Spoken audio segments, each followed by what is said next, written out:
It's a beautiful day in the South, so let's go flying.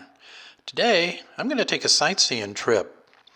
Northern Georgia and the city of Atlanta sit on top of a huge granite slab. There are lots of quarries around here, but in one place, the granite pops up into a small mountain, Stone Mountain. The state of Georgia bought it back in 1958 and created a park. There's a walking trail that goes around the base of the mountain, 5 miles. There's a train that goes around too. Picnic areas are there, popular spots for company outings. Now you know Mount Rushmore, but did you know the guy that did that started but didn't finish a carving on Stone Mountain? For decades now, the park has featured a laser light show set to music and using the mountain as a giant screen. The park is the #1 tourist attraction in Georgia. And now, with a bit of shameless self-promotion, I'm going to show a little bit of an outing with our granddaughter Madison. Here we are, riding in a World War II era amphibious vehicle, the Duck. She gets to drive it some. They also have a Mississippi riverboat on the lake too. We have taken the Swiss ski lift to the top of the mountain, where you get a view for miles around on a clear day. There's a restaurant up here, and down at the base there is a high ropes course for the kiddies. Enough to do that it'll tire you out at the end of a day. Now, I know what you're saying. You're saying, well, yeah, that's real fine, but what does it look like from the air? Well, let's go see. The Atlanta area is overlaid with a Class B airspace. Stone Mountain lies to the northeast of downtown and is under the Class B airspace. The route we will fly goes direct from Pickens County Airport at top left to a waypoint that is west of Gwinnett County Airport Class D airspace and east of Peachtree DeKalb Airport Class D airspace. A shot due south from the waypoint should do the trick. We need to stay low to remain below the floor of the overlying airspace. We will fly beneath two sections that have a base dropping from 5,000 feet to 3,500 feet.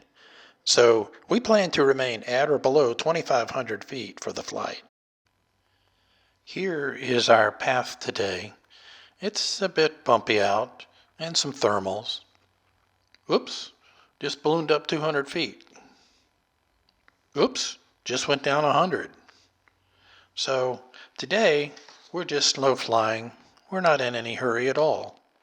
It's not enough to require maneuvering speed, but I am keeping it at 80 knots and using 2.2 gallons per hour.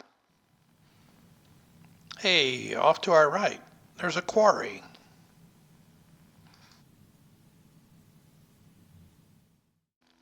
So there, dead ahead off the nose, is Stone Mountain. So I'm going to alter course a little bit to the right. I want to stay at least a mile to a mile and a half away from the mountain as we fly by.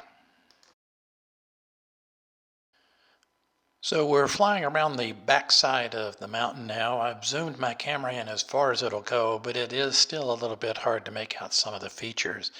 You can, however, see some of the buildings and stuff that's on the top of the mountain there.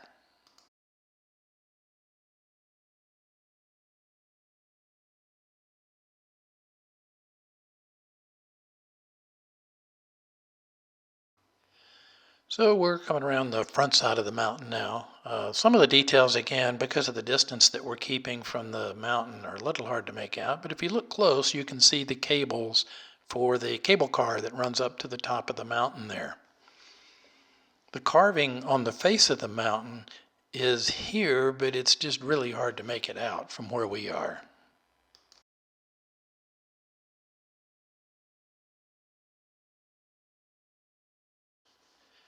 Flying back to the home airport, I flew over Road Atlanta, a racetrack on the north side of town here, and you can see the pit area and the grandstands as we fly over this thing.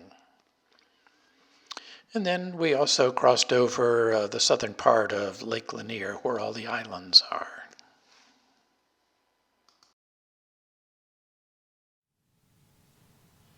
Here we are landing at home base.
I wonder where we'll go next.